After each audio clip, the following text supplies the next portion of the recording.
But Josephus pointed out that there were far more women than men that followed Judaism. And that was not only for full converts, but that was also for sympathizers with Judaism. Again, they had less to lose. So it's not surprising that the people that they find here are women. Well, women often had been restricted in Greek culture, not so much in Macedonia, where they are, but in general.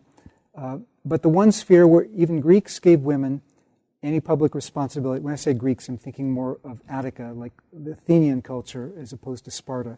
But the one sphere where Greeks gave women any public responsibility, especially, was religion.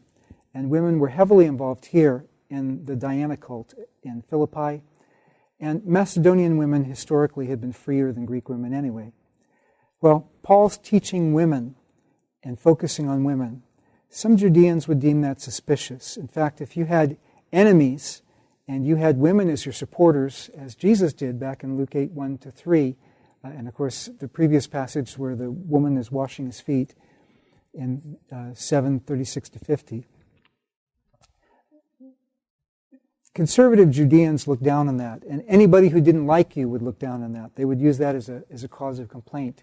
When some Pharisees had some women supporters, people who didn't like Pharisees complained about that and said, you see, you're catering to women. But in any case, Paul reaches the people who are there to be reached and starts where he can start. Lydia was from Thyatira. It says God opened her heart for the gospel. Lydia was from Thyatira, verse 14. Lydia was a common name, but it especially fits somebody from Thyatira because Thyatira was in ancient Lydia. And if somebody had, for example, a servant who had been bought from a region in Lydia, they'd sometimes nickname the servant Lydia, or give that name. Thyatira was known for dyers' guilds and textiles, and inscriptions show that other Thyatiran business agents also sold purple dye in Macedonia. So it's not surprising that this would be Lydia's occupation. And often they were becoming prosperous in doing so. Even though the majority of Macedonians were poor, there were some very rich Macedonians, and this was a very profitable trade. The name and the trade suggest to many scholars that she may have been a freedwoman. Now, when we speak about things like this, we're talking about levels of probability. She may have been a freedwoman, that is, a former slave. Freed persons often continued to work as agents in their former slaveholders' businesses. And that was true, we know from inscriptions, of many traders in purple dye, but many of them were freed persons. So that may also be true of Lydia.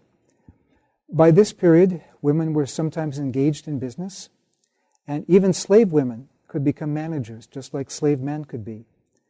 Probably she was well-to-do.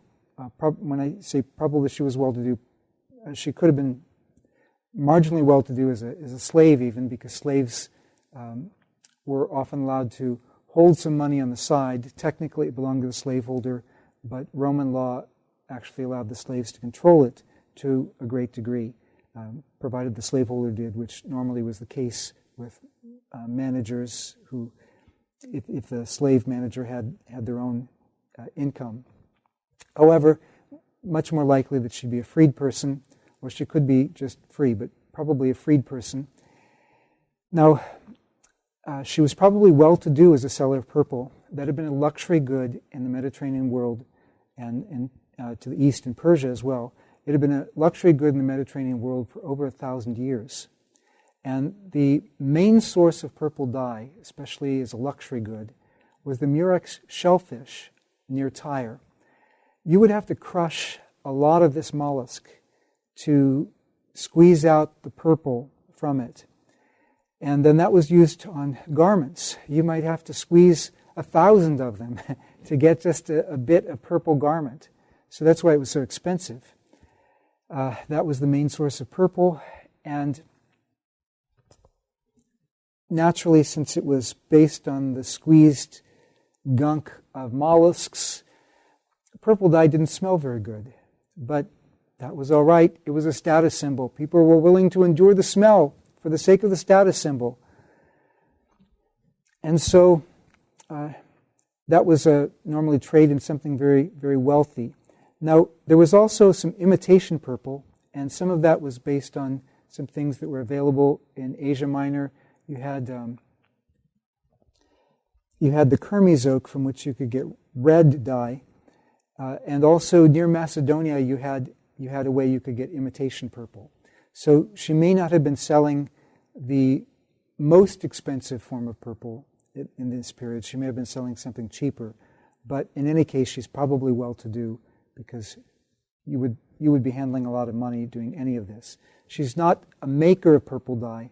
It's not going to be stinky like Simon the Tanner's home, but she's a seller of things dyed with purple. So, hospitality. Paul, until he met Lydia, he and Silas and Timothy and Luke, who's with him at this point, may have been staying at an inn until then. That was certainly not ideal. Certainly it was better to find hospitality from another Jewish family. That's normally how it was done. That's how Jesus said to do it. But if you had nowhere else to go, you would have to go to an inn. Inns were notorious for immoral inn owners who sometimes even could rob people. When people were out, they could steal things. Inns were also notorious in Jewish culture for their immorality, because a lot of times you'd have a tavern,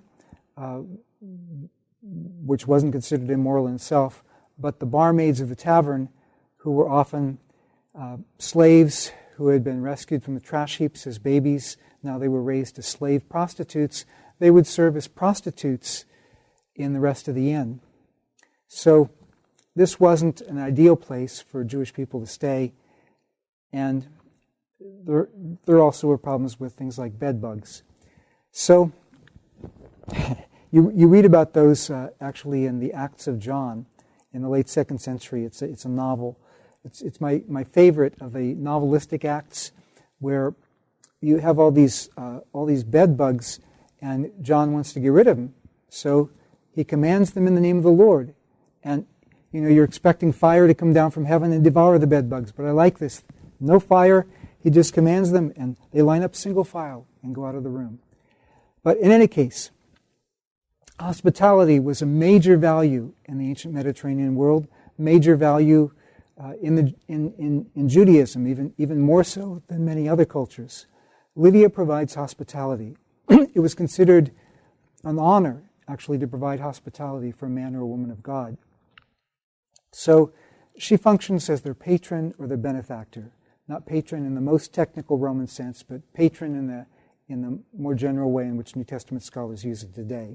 Not like somebody who's in the Roman Republic who was running for office and had these clients follow him around to make it look like he had a great retinue so more people would vote for him. But in the more general way in which we use it. She functions as a benefactress or a patron.